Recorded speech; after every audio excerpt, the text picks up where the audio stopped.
कैसे हो? परीक्षा की तैयारी जोरों से चल रही है। अतः आज मैं आप लोगों के समक्ष बिहार इंटरमीडिएट बोर्ड में पूछे जाने वाले VVI ऑब्जेक्टिव क्वेश्चन का सीरीज लेकर आया हूँ। आप लोग इसे एग्ज़ाम में जाने से पहले ज़रूर पढ़ें, आपके फ़ायदे की बात है। तो चलिए हम स्टार्ट करते हैं। क्वेश्चन है कि power factor is equal to, शक्ति गुणांक के बराबर होता है। ऑप्शन दिया हुआ है ए R/Z, बी दिया हुआ है Z/R, सी दिया हुआ है R/Z और डी दिया है ω/L। तो पावर फैक्टर जो होता है वह जो होता है R/Z होता है, इसीलिए ऑप्शन ए इसका सही है। चलिए नेक्स्ट क्वेश्चन की ओर चलते हैं।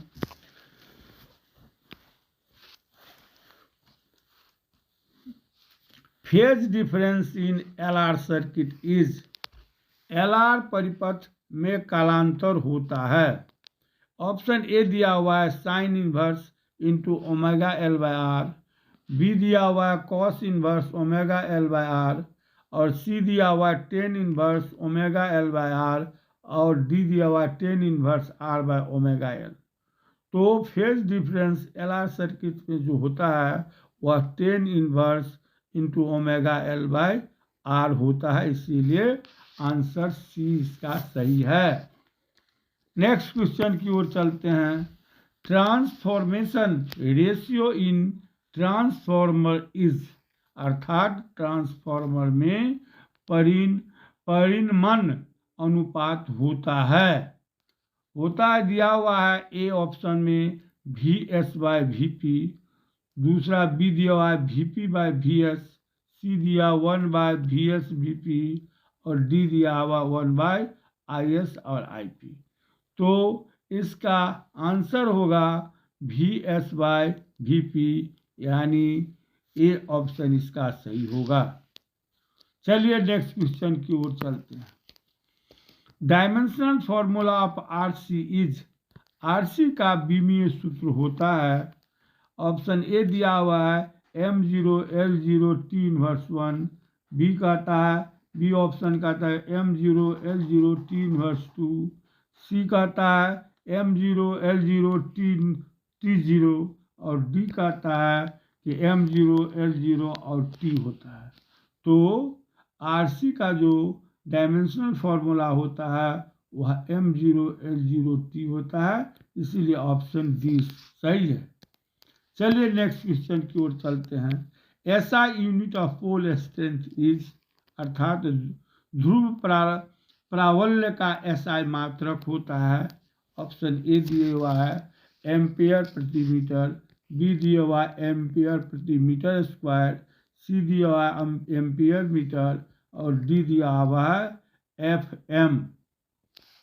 तो इसका जो पोल स्ट्रेंथ का SI यूनिट जो होता है वो एम्पियर मीटर होता है, इसलिए इसका ऑप्शन सी सही है। चलिए नेक्स्ट क्वेश्चन की ओर चलते हैं।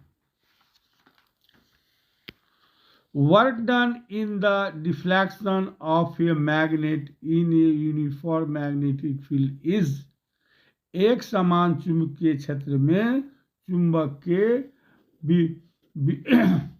विक्षेपण में किया गया कार्य होता है। ऑप्शन ए दिया हुआ है W बराबर MB into 1 - sin theta, B कहता है W बराबर MB sin थीटा और सी कहता है W बराबर MB इंटू 1 - cos थीटा और डी कहता है W बराबर MB cos थीटा। तो इसका ऑप्शन जो होगा वो सी सही है, इसलिए कि W बराबर होता है MB इंटू 1 - cos थीटा। चलिए नेक्स्ट क्वेश्चन की ओर चलते हैं। Which of the following is correct for short magnet, निम्नलिखित में छोटे चुंबक के लिए कौन सा सही है? ऑप्शन ए कहता है कि बी एक्सियल बराबर बी इक्वाटोरियल, बी कह रहा है बी एक्सियल बराबर 2, बी इक्वाटोरियल, और सी कहता है बी इक्वाटोरियल बराबर 2b एक्सियल, और डी कहता है बी एक्सियल बराबर 3b इक्वाटोरियल। तो इसका जो होगा वो बी ऑप्शन होगा, इसलिए कि B actual by B perpendicular equatorial बराबर होता है 2:1, 2/1 होता है, इसलिए बी एक्सियल बराबर 2b इक्वाटोरियल होगा, इसलिए ऑप्शन बी सही है। चलिए नेक्स्ट क्वेश्चन की ओर चलते हैं।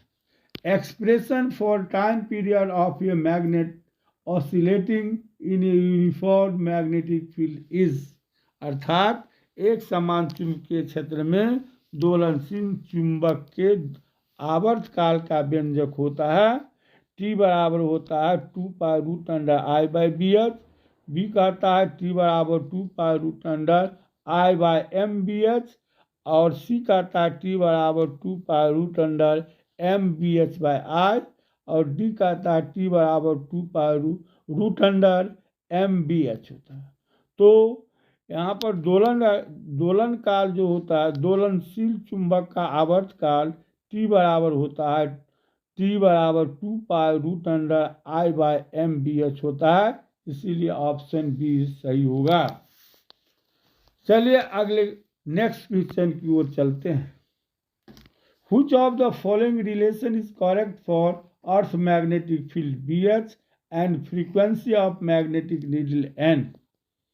निम्नलिखित में कौन संबंध पृथ्वी के चुंबकीय क्षेत्र BH और चुंबकीय सुई की आवृत्ति N के लिए सही है?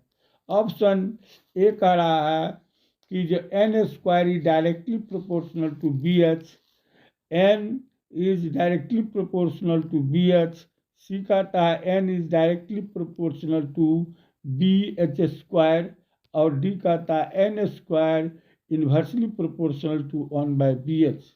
हम जानते हैं कि फ्रीक्वेंसी जो होता है N square is directly proportional to BH होता है, इसीलिए इसका आंसर ए होगा। चलिए हम नेक्स्ट क्वेश्चन की ओर चलते हैं। Which of the following is correct for tangent law? निम्नलिखित में कौन टेंजेंट नियम के लिए सही है? ए कह रहा है ऑप्शन की बी बराबर BH tan थीटा, बी कहता है बी बराबर BH स्क्वायर tan थीटा, सी कहता है बी बराबर √BH tan थीटा, और डी कहता है बी बराबर BH tan स्क्वायर थीटा। तो हम लोग टेंजेंट का जो नियम है उसमें हम लोग जानते हैं कि बी बराबर BH tan थीटा होता है, इसीलिए इसका ऑप्शन ए सही है।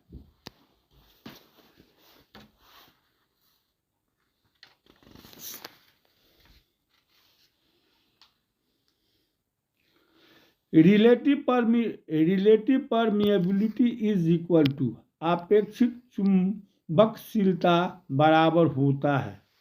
ऑप्शन दिया हुआ है μ/μ0 बराबर μr, बी दिया हुआ है μ0/μ बराबर μr, और सी दिया हुआ है μr बराबर म्यू गुना μ0 होता है, और डी दिया हुआ √μ0 म्यू बराबर μr।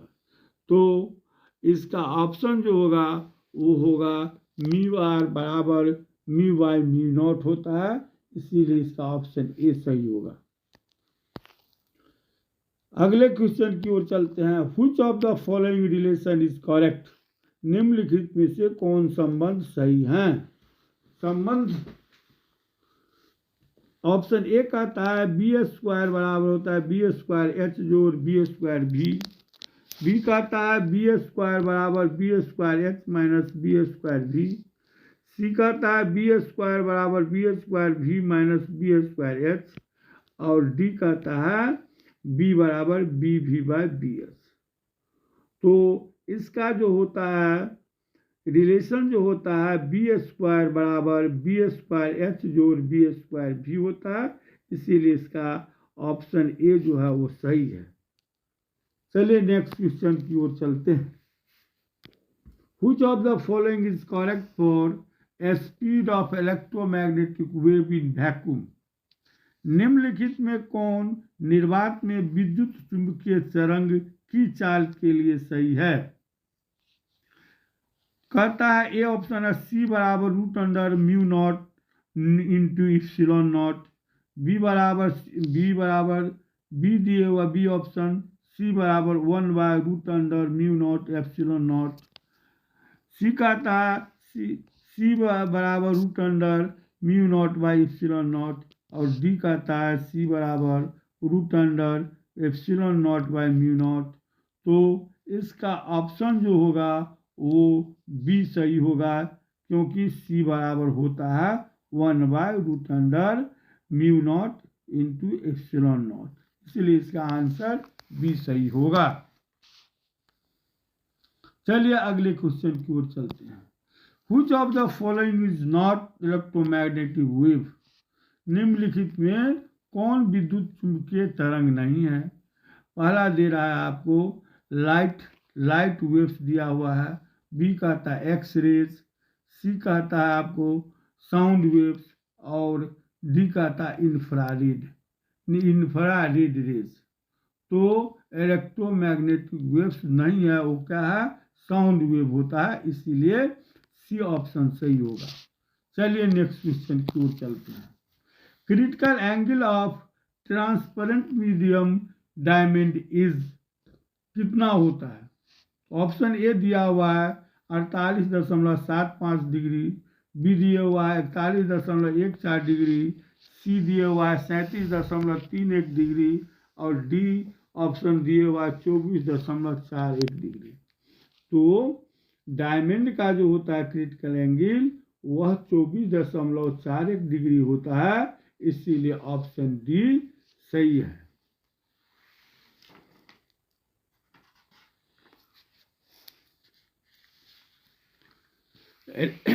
अगले नेक्स्ट क्वेश्चन की ओर चलते हैं।